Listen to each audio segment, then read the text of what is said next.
you asked me, or you said to me, well, one way of working is to put, in the fashion of Beatrice Webb, one fact on each file card. And I'll tell you, I think this is really a disaster.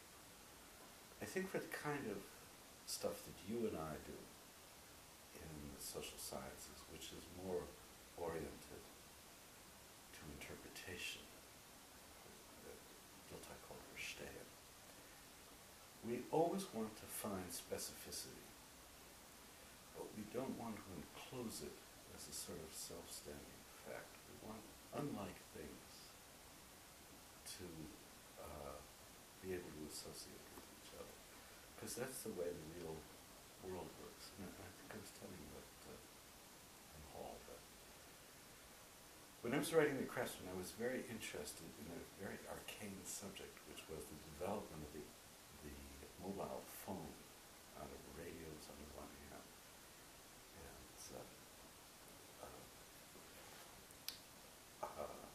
the telephone on the other. And I had a friend at MIT who was also interested, and we put some students on it. And we discovered that the people who made this unlikely comparison asked themselves what they found the secret was changing the switch which put these two technologies, made it possible to put these two technologies together. And the people who developed this switch asked themselves a question, what is a switch? You know? They didn't encode it as a fact, this is how a material object works. They asked a question about this very specific thing and produced the whole technology out of it. And we do that all the time in our lives. We're constantly putting unlikes together. That's how we get skills transfer. It's how we develop texture and complexity in culture. All of which is to say, I think one fact per card is very stultifying. I've certainly I loathe it as a procedure, because it embodies a kind of positivism which is so reductionist. The reason for doing it, in the case of both Webb and my teacher Keith Thomas, was that, as Keith puts it, you tend to read against the grain.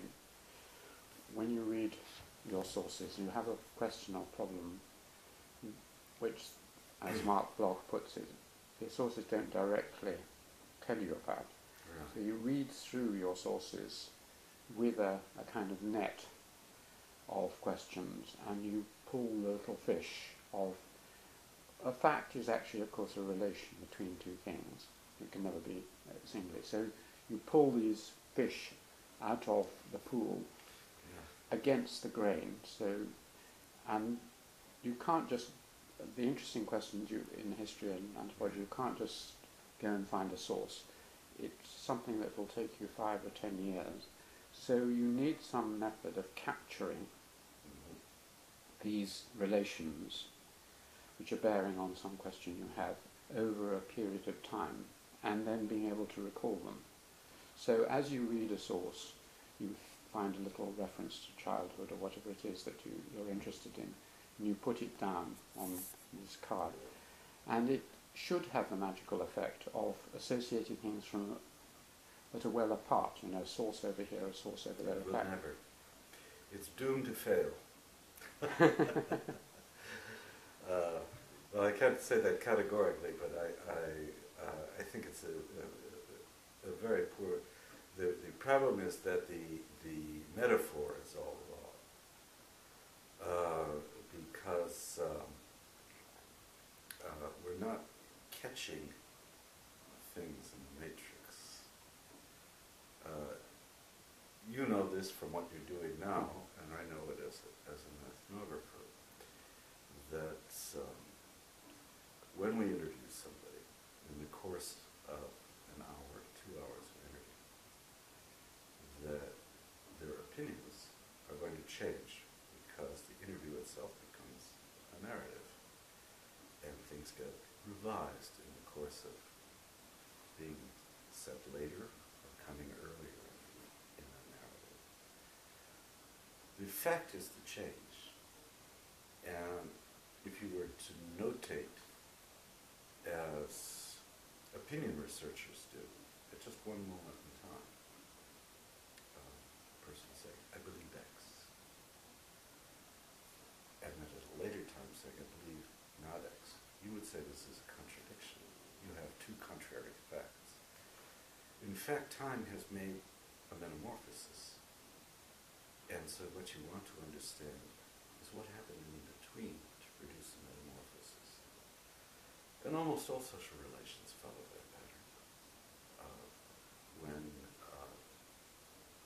they're vivid, when they become ideological or destructive, there's no metamorphosis is allowed. That's what totalitarian regimes do. You have fixed, you have stabilized meanings.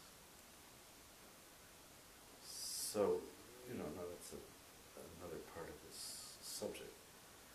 But maybe a way to say this, and it certainly, since you're interested in me, it certainly applies to me. What we haven't reckoned, and what I try to reckon in my work, is time as the essential constitutive character of experience, lived time. Every symbol is embedded with time and begets more with time. And what the social analyst wants to do is look at that process of begetting metamorphosis. When it happens, hopefully, or why it fails. It's a very different kind of method, and I would say it's more concrete. Because rather than grabbing at the net and going, oh, I got a fish fact over here, and here's another fish fact, and somehow they must be related. You're actually dealing with a sequence of time which you're trying to make sense of. So, that's my prejudice about this. I think narrative is really the constitutive practice of social life. Do you have any way of remembering information that you either encounter in interviews or in reading or in other forms, so that you can accumulate it? Well, that's interesting you asked me about that, because I tended to, when I was starting out, when I wrote Hidden Injuries of Class, I had a very elaborate tape recording apparatus, and I transcribed, and I didn't want to trust my memory at all. And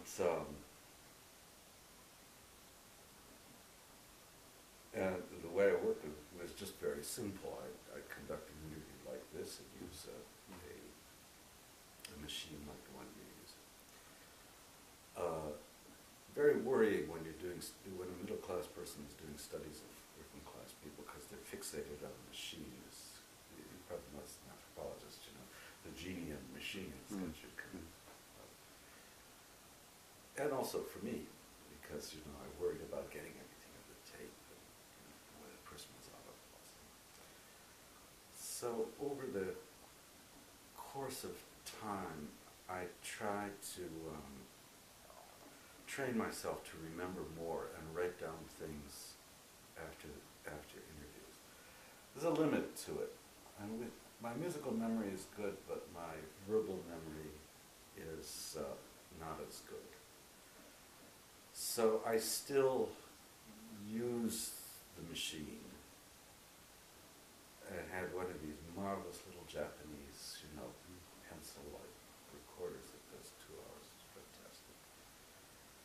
But I tend to first write up my field notes, if you like, and then I use the machine to study the field notes rather than to generate them.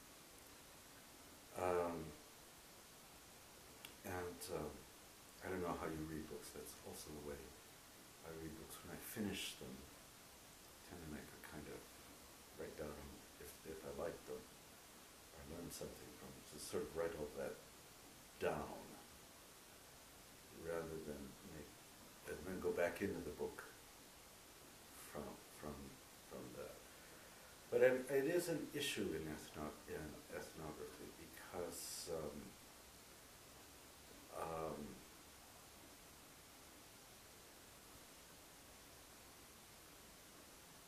you have to really treat the interview as a kind of text, rather than a description. It's not a picture. The pictures that people give are often embedded in it all the time. It's hard. As you know, it takes a lot of experience. This is why with my students, the first thing I try and do with them is give them anything that gets them out in the field. Instead of having them read up on relevant literature and frame, testing questions that they're going to answer, is just to go out and do that thing they've probably never done, which is listen to somebody talk for 90 minutes, 3 hours, and learn how to listen.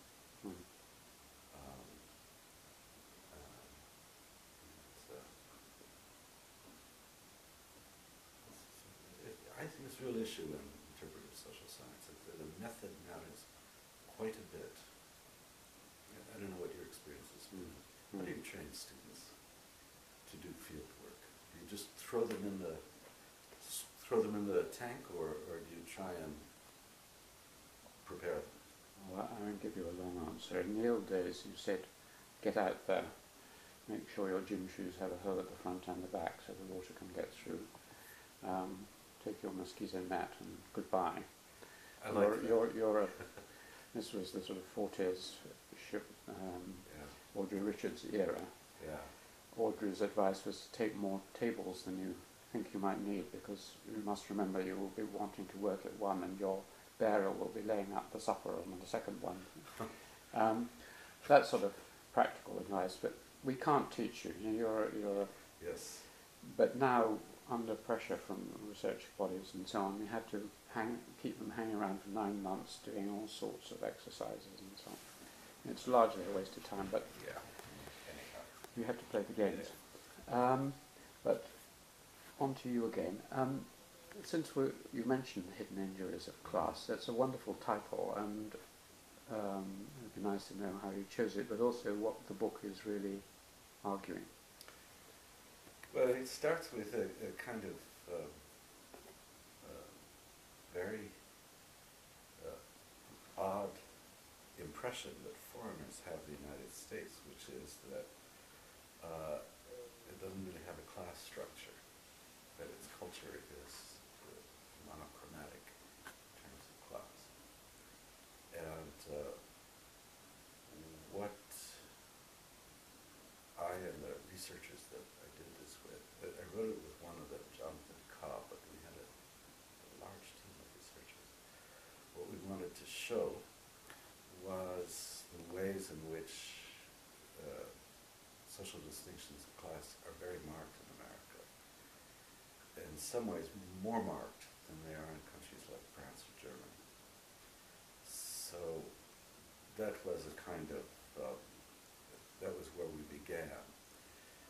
And the issue that the book focuses on is really resentment of the working class against the middle class, and how that plays out in the United States. It's a classic sociological theme of resentment.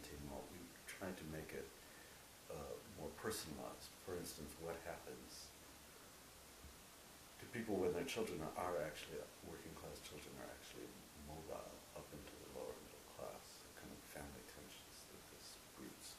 Children often become somewhat ashamed of their parents. The parents often feel there's a kind of contract of sacrifice. If they've sacrificed for their children, the children should do what they want. And of course the children betray that contract. So we tried to get into the fine grain of this sort of issue. And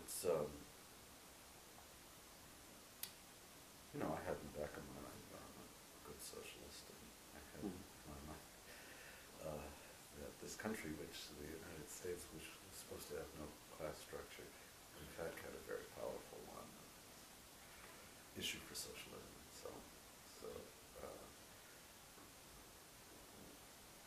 that's what we did. It was quite, we experimented with all sorts of ways of interviewing people. We had group interviews, which were a treat. People arguing with each other. Are you racist? Are you not a racist? Okay, I am a racist. All right. And I'm proud to admit it, things like that. And then we worked with 100 families. We interviewed them if there were an intact nuclear power. We interviewed both the parents, families, in these families separately, and then together with their children. It's quite a time-consuming project. And that book was always, for me, a kind of touchstone of what my own politics are like. I'm not very interested in governmental politics, but I'm interested in class politics. And so it was an important event. How was it received? Well, very well here, actually published by Cambridge University Press. Yeah. I couldn't find a commercial publisher. It was, in the States it was curious. Well, I'll tell you a story about this. I got a phone call one morning, it was about 7 in the morning. And I think I told her I go to bed late. I wake up early, but I go to bed late. 7 is just a little too early. It's a phone call. And this very deep voice on the other end said, "My name is Lionel Trilling," and I thought, oh, God, this is a piece of nonsense. I hung the phone. About 10:30, the phone rang again with the same deep voice saying, "I really am Lionel Trilling." At that point, there was the usual, "I'm so sorry to fuck up." I did, "No, not at all, I called it." And he rung because he said he'd just written a quite negative review for a magazine called Commentary, which was a New York intellectual magazine at the time. And he wanted to invite me to lunch to explain why he'd written such a negative review. And this was how I got to know him. He took me out to lunch, and I remember very well we ate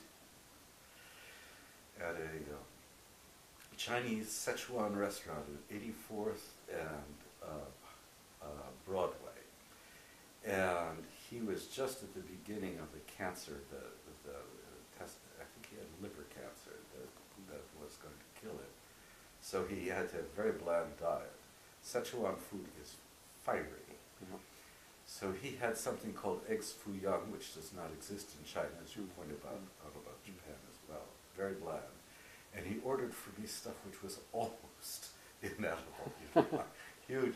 And while I was digesting on this fiery food, we had a long discussion about what the new left never learned from the old left, which was that the whole rhetoric of class conflict had to end, that the old left had destroyed itself by this rhetoric of class conflict, and that he was deeply depressed to see somebody in the new left, another generation, speaking it again. I mean, he was wrong, but it was typical of the reaction that I got from other people. The older they were, and the more on the left they had been, the more this was not what they thought should be happening in the U.S., and therefore it didn't happen. And so it had that kind of reaction. It's Britain, as you could imagine, fed into your national neuroses about class. It's always had readers. I noticed that when you compared America, you said it was even more class conscious than Germany and France. You didn't mention Britain. Well, Britain must be an extreme.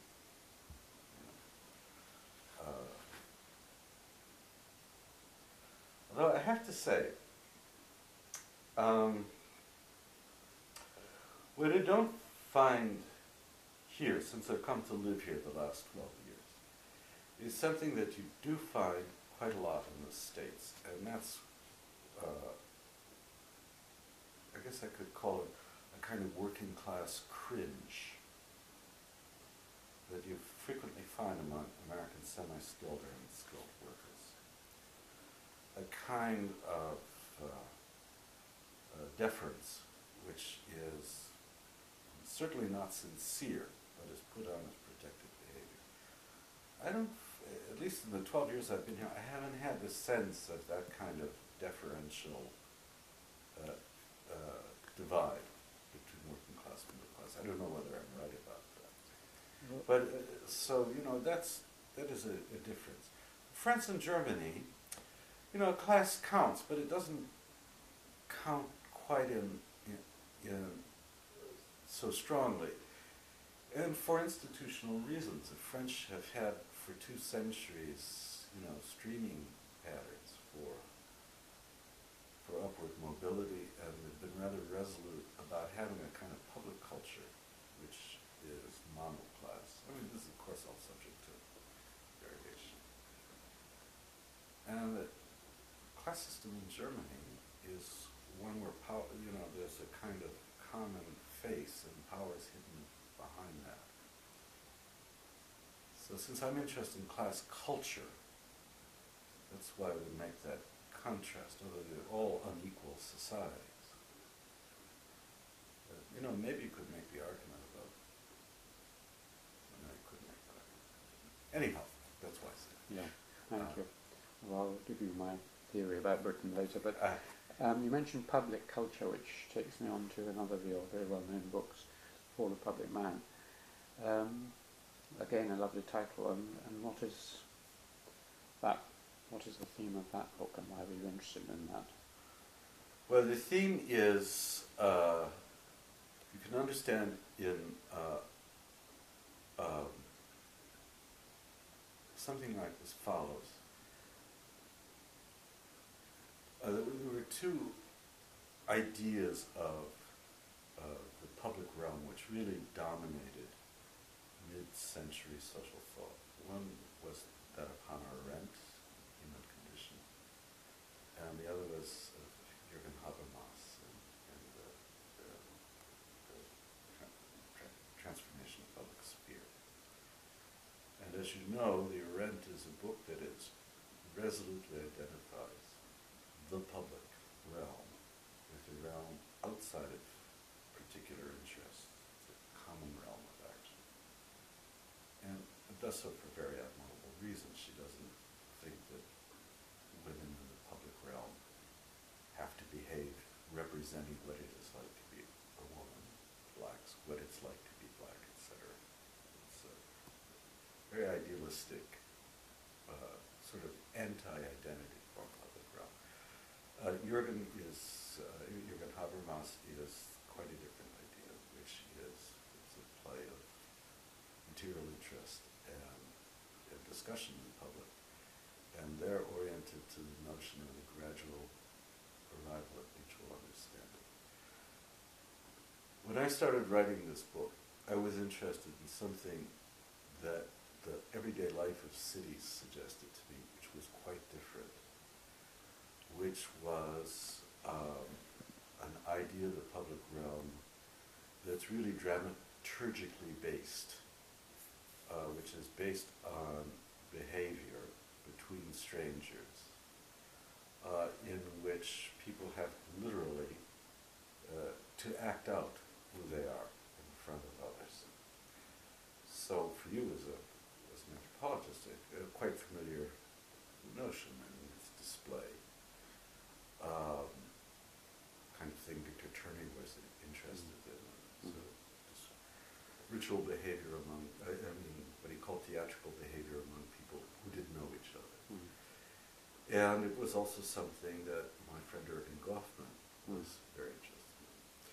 So what my book did was to try, I was in this 3rd camp, and to explore what it meant for the evolution of cities, not only behavior in public, that is, ways of communicating with strangers, either through gesture, 18th century through speech, but also how it affected public space.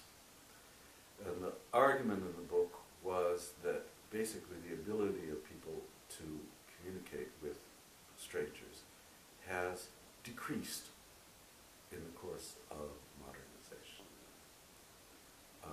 That there's a kind of reign of intimacy and like speaking to like. And this has an effect on public space, but it's also a consequence of the way in which public spaces are organized. So the book is looking at literally stage and street. And it's got a lot of architecture in it.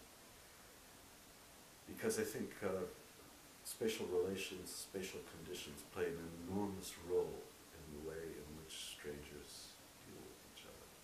Again, not news to an anthropologist, but it was news of a sort, given the ways in which cities were being then analyzed.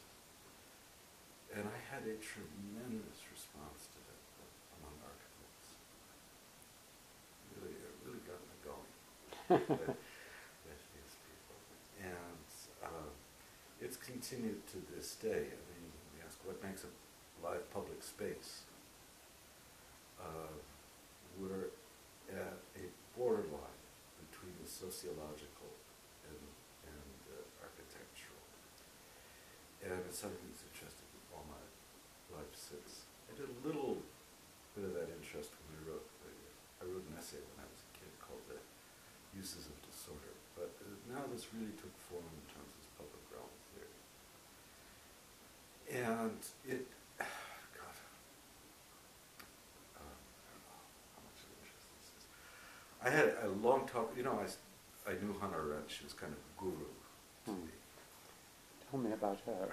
Well, I will in a second. When I tell you about this, I told her what I was doing, and she said, probably wrong. Do it. What? Do it. Probably wrong, but do it. Oh, right. And that's what she was like. Oh, she's an endless story in herself. She's just an amazing person. And so was her husband. I mean, they were, she's a woman of real courage. I mean, it is irrelevant to this interview, but I'll just tell you something about her. When she wrote, I got to know her just when she'd finished Eichmann in Jerusalem, which had some very, very hard things to say about the Jewish councils in the organization of the death camps. And she'd been, according to her own lights, quite forthright, but she was being condemned as a self-hating Jew, all of this sort of stuff. And what impressed me about her was her absolute courage. You know, and she'd become, as she once told me, I had a second exile, which is that, you know, after, I think Eichmann came out in 63, is that right, 64? Do you remember? I can't remember. But anyhow, so after that, you know, there were people who had cut me dead, people I'd known since I'd been a refugee in New York. So, you know, we had a lot of, she loathed psychoanalysis. She didn't like anthropology much. You know? She had very strong likes and dislikes. But I loved talking with her. And every once in a while, I'd wrestle her, as it were, to the intellectual floor. And kept, all right, what's wrong? And I'll tell you when, I remember the evening of this because she was, I could tell I was getting somewhere with her because she was smoking more and more cigarettes. We had an argument, you know, I was young, you know, I was cocky. We had an argument about Karl Jaspers, who she knew, you know? Gosh. Oh, yeah. And I wanted to show her that Jaspers was really not a phenomenologist. She was so ignorant, I can still remember that phrase forever. But by the end of the evening, as I say, I had her smoking like a chimney, but I think I got her to the mental floor. But that's what she was like. She was a wonderful person to be with. As long as you took it for granted that you were going to argue, you know, she loathed people who worshipped her. So of course she was the best sort of teacher. You know. She had terrible relations with people like Isaiah Berlin. Did she? Awful. Why was that? Well, some of it has to do with Zionism, because she became rather anti-Zionist. And some of it was that Hannah had absolute... Isaiah was very prudent intellectually. You know? He was not an innovator. He was a great interpreter, but he was very prudent. And prudence is not a word that you could ever describe to a Rebbe. Everything was a categorical declaration. You know? She was married to a wonderful man named Heinrich Blücher. Wonderful in part because she was very famous, and he was not at all, and they were both social theorists, and he dealt with this most wonderful race. And he used to kid her about it. He said, "Another truth, huh?" So, but anyhow, she and Berlin just, you know, their temperaments were so different. She remained all her life, no matter what she wrote, she remained a German.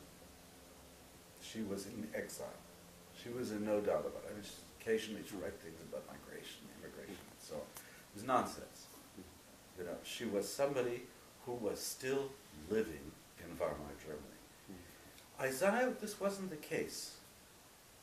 Isaiah was somebody who, I mean, of course he spoke Russian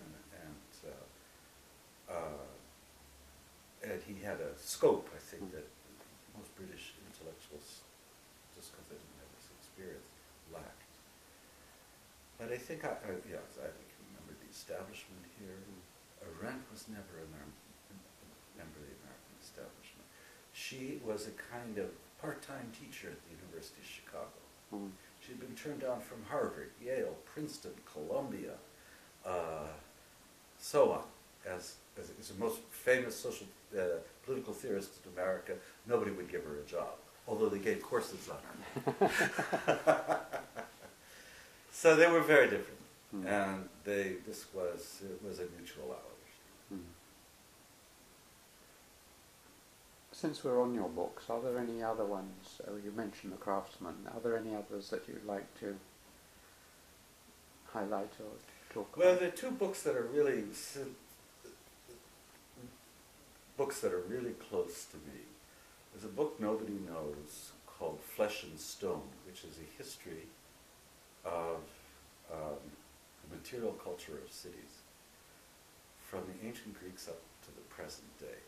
And it's probably my fault. I wasn't sure whether I was writing a textbook for young students or I was writing a book for the general reader or for myself.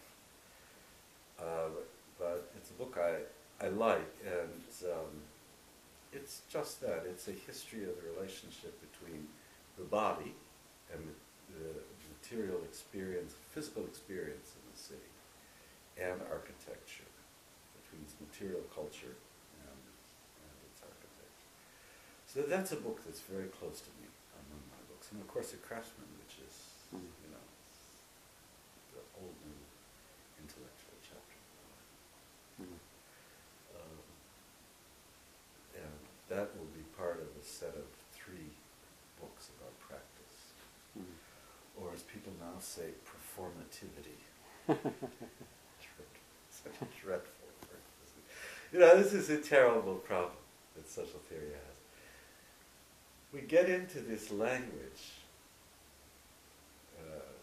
code stuff, and we do ourselves terrible harm with it.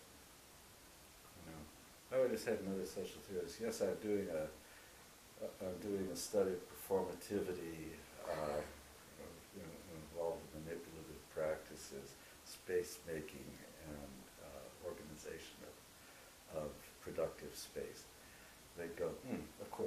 Nothing is communicated, you know. No. So when I'm really on this, and I took this from Mills. Yes, I was going to say, it sounds like Wright Mills's analysis of Tolkien Parsons. Yeah, absolutely. Which is spot on. Hmm. Spot on. And what treating sociology as literature forces, I've just given a lecture in Cambridge about this, what it forces people to do is not write down, but think about whether a sentence actually has a signification. To think harder about what they're doing.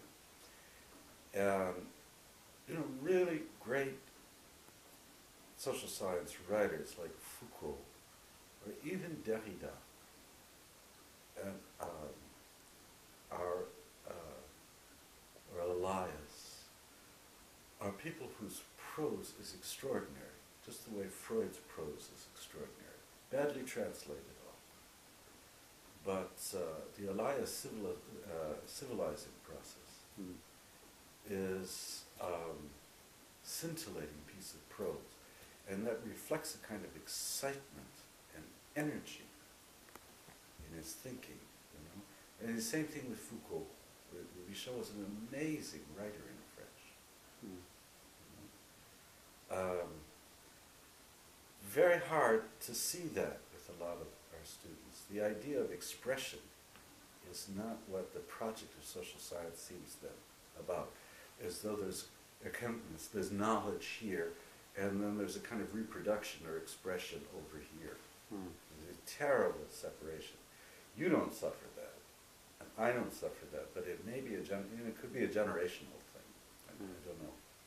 But I find it very worrying. This kind of coterie language, very worrying. Well, the two justifications that are given for this, because there have been many attacks on it in anthropology as well. One is that it's demarcation. You know, it is a professional language to keep outsiders out. Yeah. And the second is it's a shorthand, as in science. In other words, you don't want to have to keep. So a lot of the words, especially in anthropology, are technical words. And when you use the word totem, it means different things from totem in general language. So you have to invent terms and use them as a shorthand with your colleagues to... Right. But here's the problem with that. What the shorthand is doing is reducing to denotative meaning. Different people might have very different connotations around that same connotative, denotative reduction.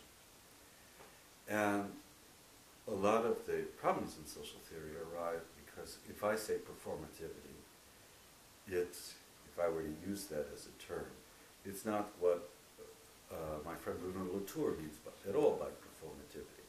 We can have a discussion about it, you know. So long as we speak in code, we have absolutely no idea that the connotations and the import of this piece of code are quite different to us. I think it's a very bad idea. And I think the alternative to what you're saying really goes back to Wittgenstein, which is, you know, the notion that a language game puts in question a shared reference, a shared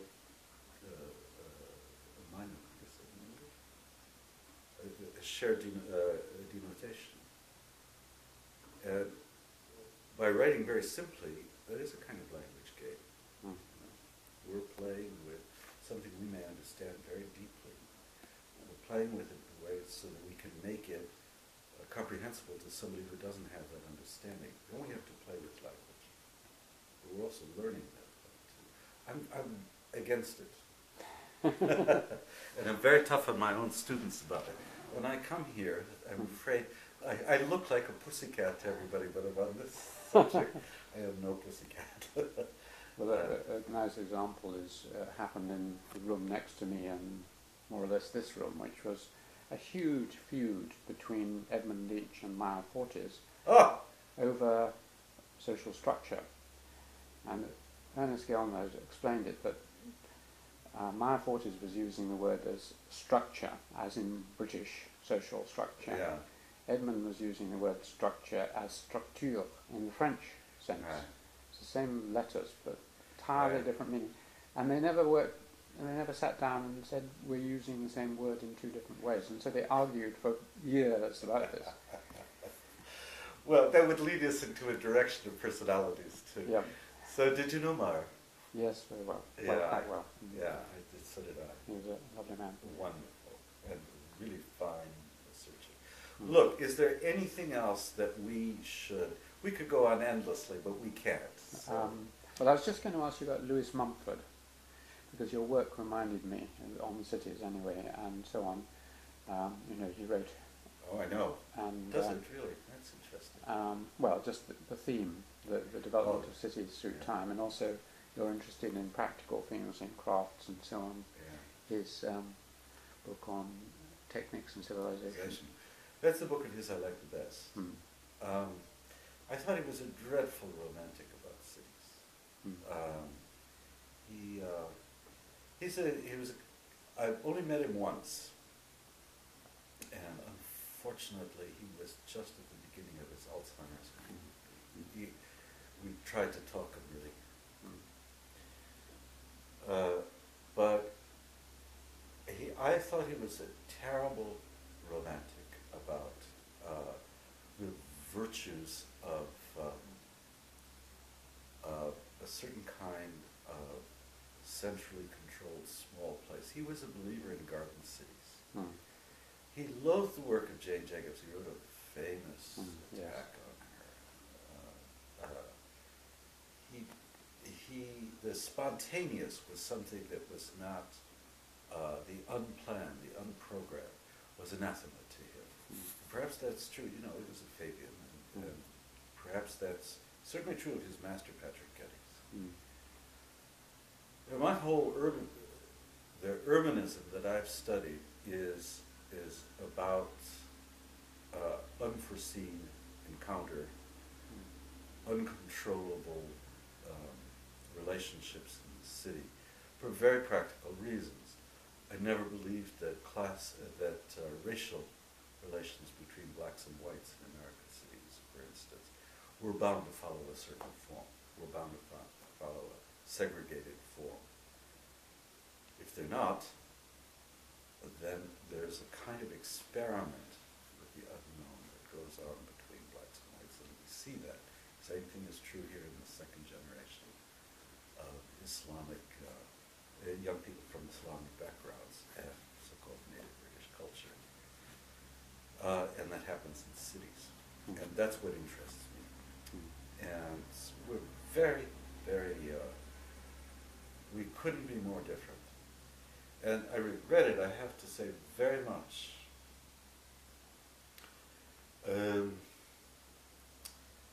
Mumford set himself up as a kind of defender of this Fabian city ideal against the anarchists, that is Jane Jacobs and myself, and David Harvey, who's a feminist. And there was no need to do that. I mean, it's a kind of, everything is a discussion, there's always difference. But he was not like Arendt, who would say, it's like this, tell me why I'm right. And when you'd say, you're wrong, she'd go, all right, let's talk. He didn't have any of that.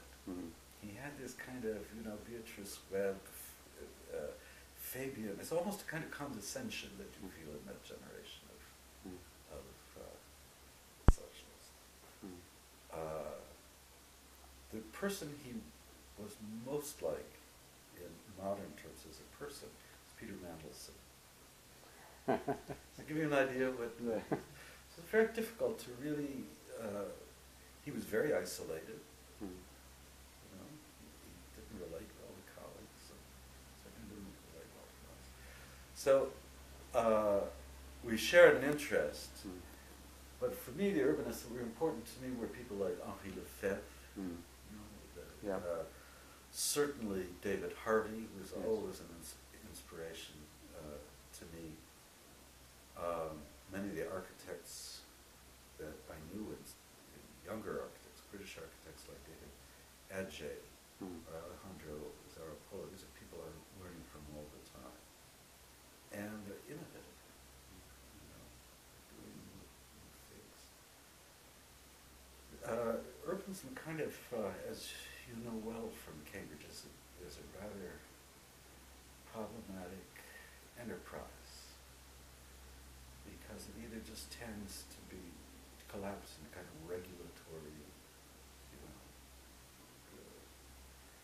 practice, what's allowed and what isn't allowed, or it gets wild and impractical. And certainly the wild and impractical side of it it gives much more life. Now you asked me about my own practice in this, and that's maybe a good way yes. to end. Because I had written The Fall Public Man, and because I had, out of that, developed such a satisfying engagement with architecture, in the 80s I was asked by UNESCO to start a committee on urban studies. And to look at how some of the issues of public space and public culture play out internationally. And I did that with great intellectual pleasure and administrative suffering, since UNESCO is not a body noted, shall we say, for efficiency. And we ran this committee for many years, and basically it was a forum for people in Latin America, Asia, and Western Europe to exchange ideas. And some of those bore practical fruit. Sao Paulo, Johannesburg, and so on. As a result of that, and this is bringing up to the end of my story, I guess, is that when there was a change of regime at the LSC, John, what is his name? I blocked his last name. Before Gibbons was the head of the LSC, but he'll come back to me. Set up an urban studies program and asked me to run it, and which I did. I set up the cities program at the LSC, and that's what I've been doing for the last 12 years now. It's the teaching aspect of it I'm no longer concerned with, but I'm the chairman of something called the Urban Age, which is this UNESCO effort, sort of now run on a private basis, funded by the Deutsche Bank. And it's still a chat shop where people engage in different practical projects get a chance to talk and criticize to each other. So it's a kind of intellectual occasion for people usually, even with the width of sewer pipes. For me, it's been a great pleasure, just because I am interested in craftsmanship. I'm interested in material culture. Even if that material culture is tape, like this, I'm interested in what's in the tape. So, and that's why I came to Britain. And that's what I've been doing. So. Well, I'm very grateful and look forward to your coming back to Cambridge next year.